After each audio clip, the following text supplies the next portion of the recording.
My.Stetson University. Good morning, everyone. Good morning. Excellent. Go Hatters. There we go. I love it. I love it. Welcome to Stetson University. We're so glad to have you here today. My name is Bob Stewart. I'm the Director of Financial Aid. This is really this is where the magic happens, the financial aid. So hopefully we'll be able to walk you through what's next in terms of financial matters. The hope is that this presentation covers a lot of the questions that you'll have. Because there's about 800 of you and there are 4 counselors of us. And so we want to make sure that everything is covered here, and then for those who truly need appointments, they have the opportunity. So we just wanted to brag on your students for a little bit while the students are outside of the outside, so they don't get the huge egos. But this year alone, we've awarded $37 million in scholarships to our incoming class. Those are your sons and daughters are getting $37 million right now in awards because of their academic success. So truly, they should be congratulated. 3.75 is our average grade point average, and 1160 is our average SAT score.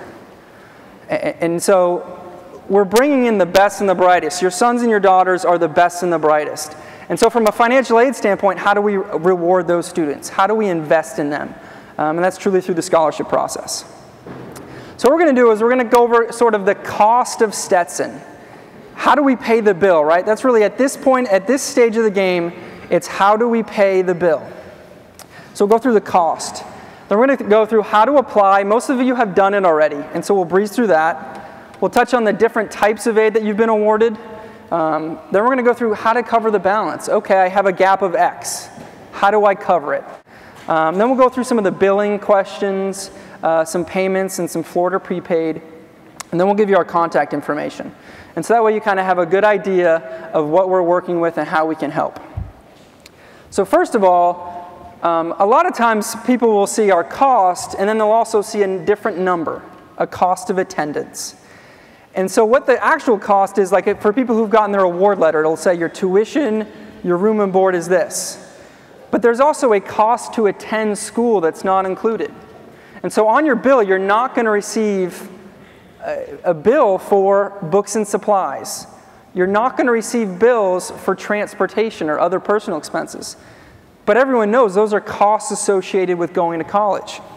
So as a financial aid officer, it's my goal to try and help you cover not only your direct cost, what you're going to be billed by us, but also the cost to attend the school. And so those are 2 different numbers. A lot of students have gone into their my.stetson.edu and have looked at the cost of attendance and noticed that it's different than what they've been told the cost is. And that's because there might be some costs associated that are outside what we bill you. And so if we're looking at next year's actual costs, here's a rundown. Tuition is going to be $32,940. That's billed if a student is taking 9 hours or more per semester.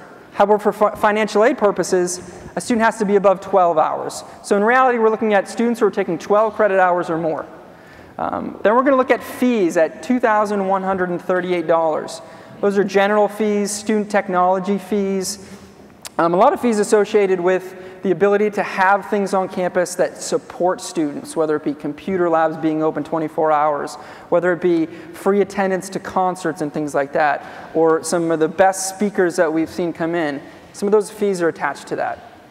Then there's also the average room cost of being $58.44. That's for our average residence hall room that a first-year student will come in with. And so for those students who may be living at home, there's not going to be a room cost. And there's also not going to be a board or meals cost. The meals is $44.10. That's a full meal plan. I believe it's 19 meals a week. We want your students to come in and stay healthy, eat right, and put on the freshman 15. And so we provide them with the full meal plan. And so that's how much it costs to attend Stetson in terms of your bill. You'll be billed semesterly, but overall it's about $45,332. So the cost of attendance includes $1,200 for books and supplies, and $2,400 for miscellaneous. Now, you're able to go and buy books on your own, and you're able to have miscellaneous costs that other students may not have. And so that's why they're factored in as miscellaneous costs. We really don't know what the amount's going to be. So we set a generic budget. If, for instance, you want to buy a laptop for your son or daughter, we can raise your cost of attendance so you can borrow more to receive it. The way I differentiate direct cost versus cost of attendance is direct cost is what you're billed, cost of attendance is your borrowing power. If you're truly going to borrow for your son or daughter, it's borrowing power. It also helps when we do a calculation based on your FAFSA, which we'll go through in a second. So how many people here have filled out the FAFSA? This is one of the most favorite experiences of their life, right? Everyone loved it. It was really just a fun way to go. It looks like most people have done it, but everyone, if you haven't done it, go to FAFSA.gov, get it in today. The sooner you get your FAFSA in, the quicker you'll receive a financial aid award, but also we have a limited budget in certain funds, and those funds go pretty quick.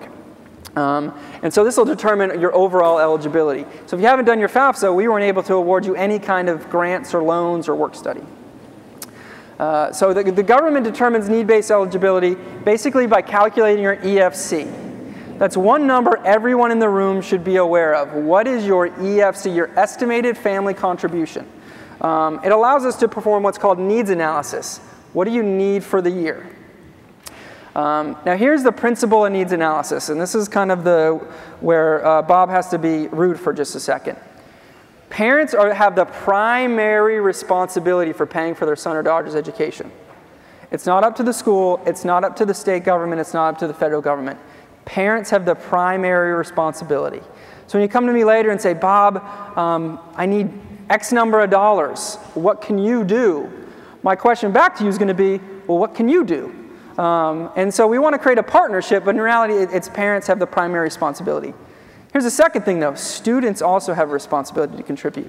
And this is something I'm a huge believer in. Have your student have a job over the summer. If they're eligible for a work study, make them work.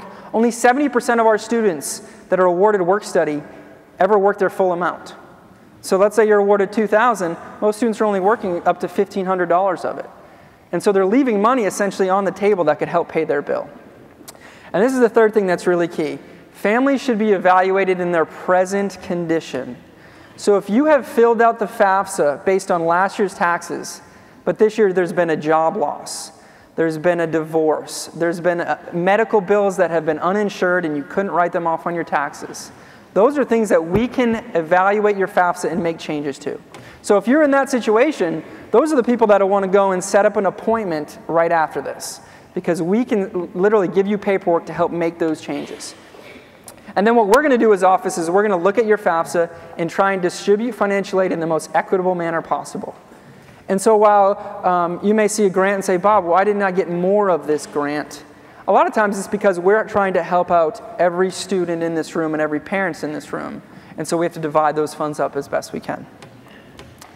So this is the eligibility calculation. This really determines if you're eligible for financial aid or not. When you fill out your FAFSA, what's your EFC? You're going to look at our cost of attendance figure, which remember is higher than the direct cost to attend Stetson. You're going to subtract your EFC, and that's going to give you your unique need eligibility. This is how much you need to attend school. So let's say, we're going to go with around $48,000. Your FAFSA results come back at 10. That means you have a unique need of $38,000.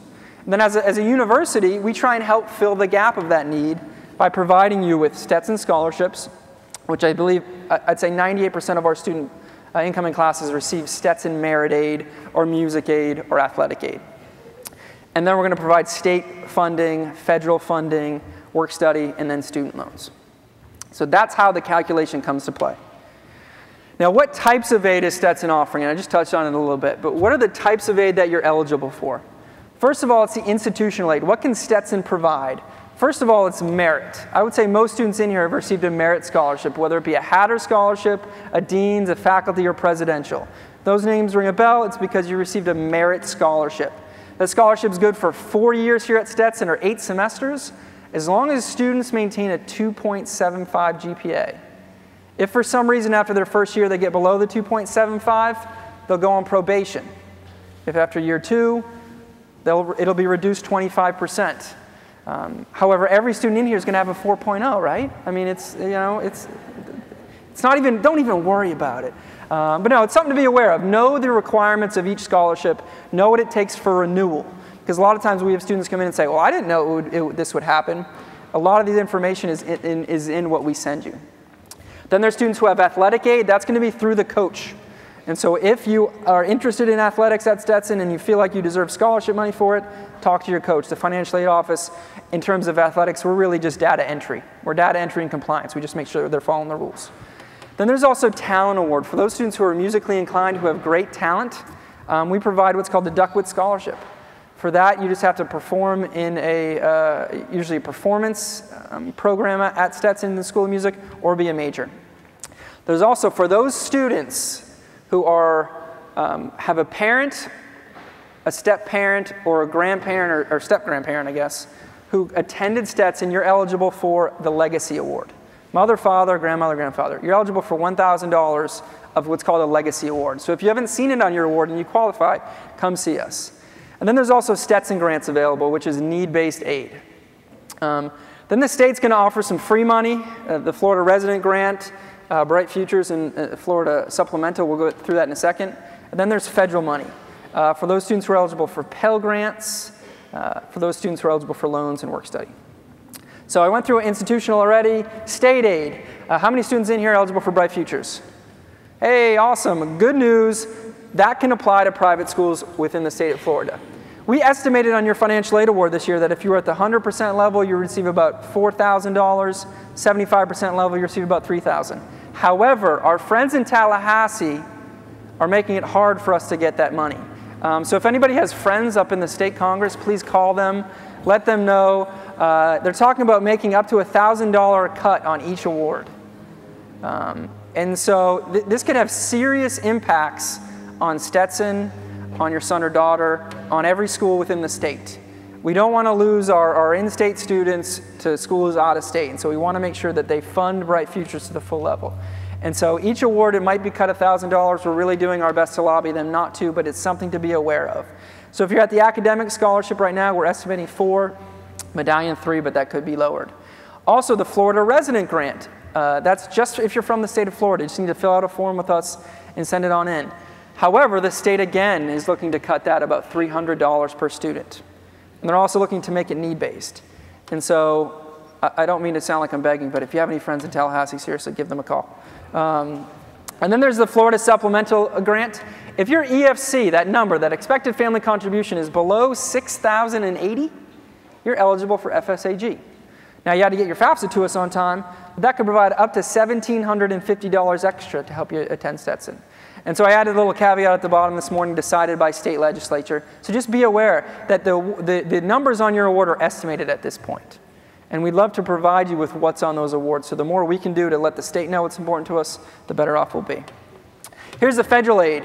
Pell Grants. If anybody paid attention to the recent budget impasse up in federal government and budgetary concerns, one of the things they were debating was the Pell Grant.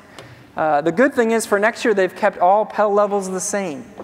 And so the maximum Pell Grant award is $5,550. Those are for students who have an EFC, family contribution number, between 0 and 5217, something to that effect. So about 0 and 5200. SEOG is a supplemental grant. It's based on if you're Pell eligible.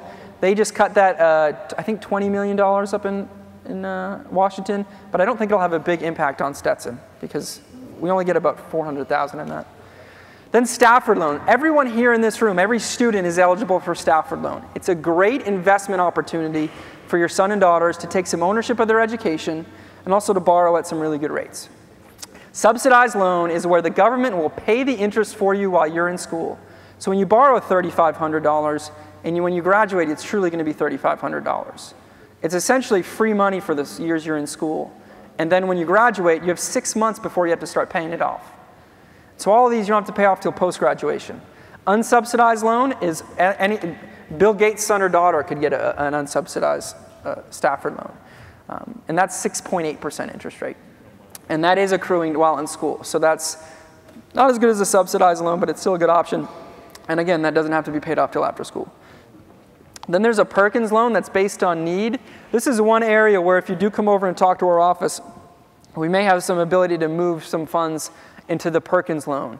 It is borrowing, it is having to take on debt, but if you feel the investment worth it and there's value here at Stetson, this is an opportunity we're going to go. It's 5% subsidized, so it doesn't accrue during school, and you don't have to pay it off till 9 months after graduation. So essentially the government's saying we want students to get set up, to graduate, to get a job, to get settled, then they can start paying off.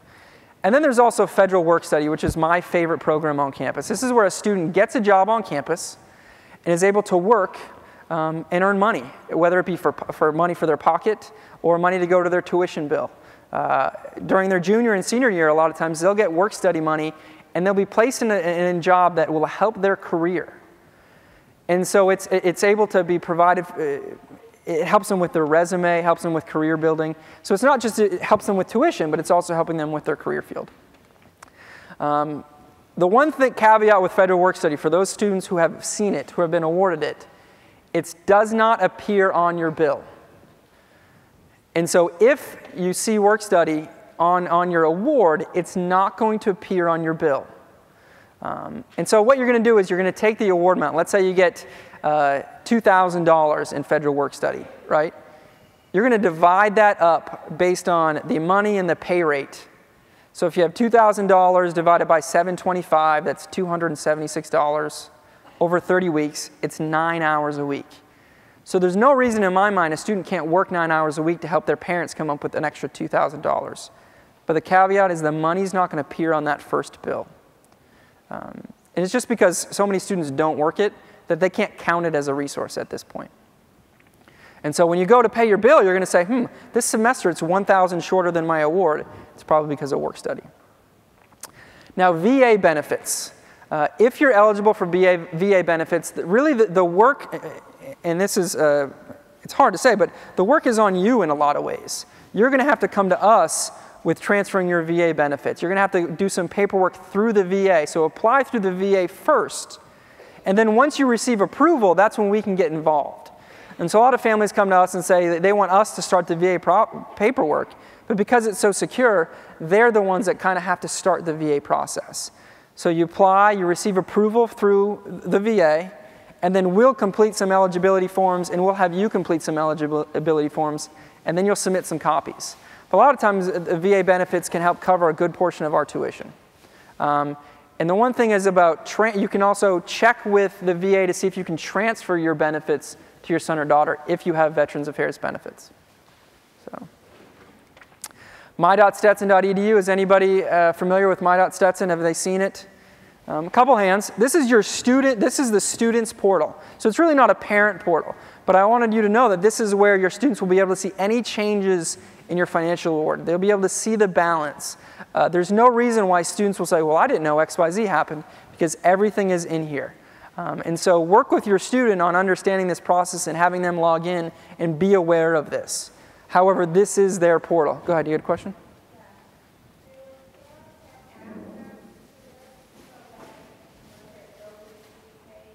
It's a student portal. You'll get mailed a bill. The question is, do parents have access to this?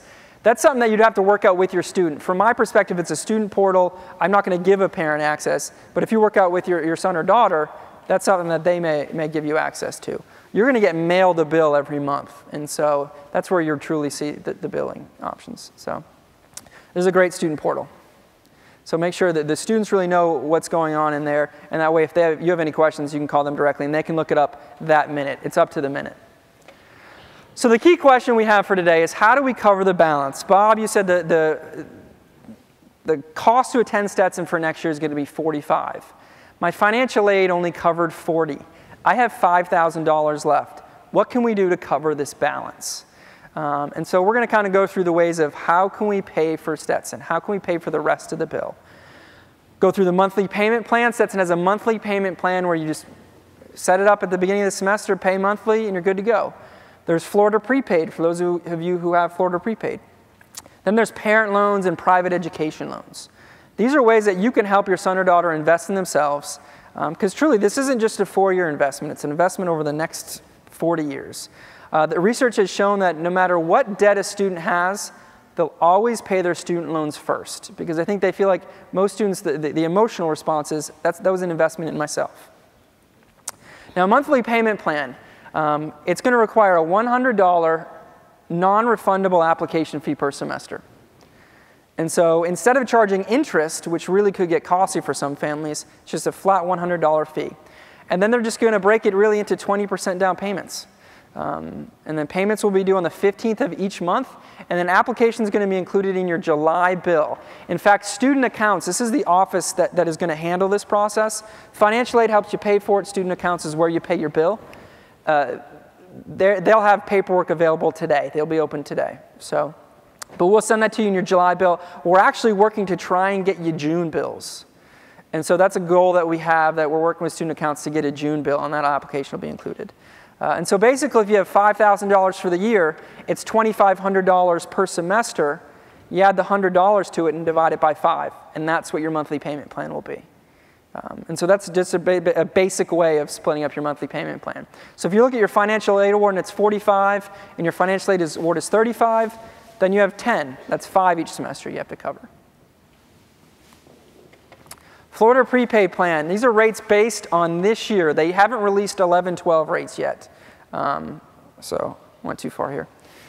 4-year tuition, it's $3,000 per year. 4-year dorm is $4,930 per year. So if students have fully funded the Florida prepaid program, that can provide an additional $7,000, $8,000 to help pay for their education. Now, most families have provided that maybe the public tuition is the only thing they've invested in, or the dormitory program. And so they may not have the full amounts of each, but it's a really great way to help pay your bill. And the one nice thing for families is that financial aid never really sees this money. It doesn't count against you in your need calculation. It looks like, in our minds, it looks like a check was written right to your bill. And so if you're, based on the need calculation, if you're in terms of it might be an over award, this isn't going to count. So in short, it's a positive. But prepaid's a great option. The prepaid program is done all through the student accounts office. And so if you have prepaid, what you do is you bring your card to our student accounts office in Elizabeth Hall, and they just bill the state. Again, it never comes through the financial aid office. Plus loan. This is a parent loan for undergraduate students. It's called Plus. It's a 7.9% interest rate subsidized. Initially, they're going to bill you right away. However, there is an option to defer it until after your student graduates. And so you have to apply for it each year, and it is based on credit. But the difference is parents can borrow up to the cost of attendance. Again, there's the direct cost and the cost of attendance. So you could borrow more, and what would happen is you would earn a refund check. So if you want to borrow just the direct cost to pay for Stetson, you have to specify in the application, I'm borrowing just for the direct cost. You have to call our office and get the numbers. But if you say, I want to borrow the maximum, you're going to borrow to a cost of attendance, and your son or daughter is probably going to get a check back, which some parents don't like. You don't want them spending money. And so that's one option. It's studentloans.gov is the way to do it. It's a federal government-backed loan. If a parent is denied the Plus loan, the student can receive an additional $4,000 in unsubsidized loan money. So if your credit isn't great, or if you don't feel like you're going to be approved, there's still an option to add money to the financial aid award. So this is another option in terms of covering that gap. What is the balance? Private loan. To me, this is the last option. Private loan. This is borrowed by the student through banks. And so you're just going to go with maybe a bank you trust, or find a private education loan online. And the student can borrow up to cost of attendance. 99% of the time, the student's going to need a cosigner. And so a lot of times the parent will cosign, or some students get their aunt and uncle or grandparent to cosign. And so it's available for students to invest in themselves. The key thing to look out is be a smart shopper. Know what the interest rate is. Apply to a couple different lenders if you're going to do this. And so really the key ways is to covering this balance is, can you do a monthly payment plan? Can you break that up into a small amount? Can mom and dad, can you borrow a Plus loan? Can you borrow a small amount in a Plus loan? If needed, do we need to borrow a private loan? Those are the steps we're going to have to take. And so if you're going to set up an appointment after this, the conversation is going to be, what are we looking to borrow, if anything?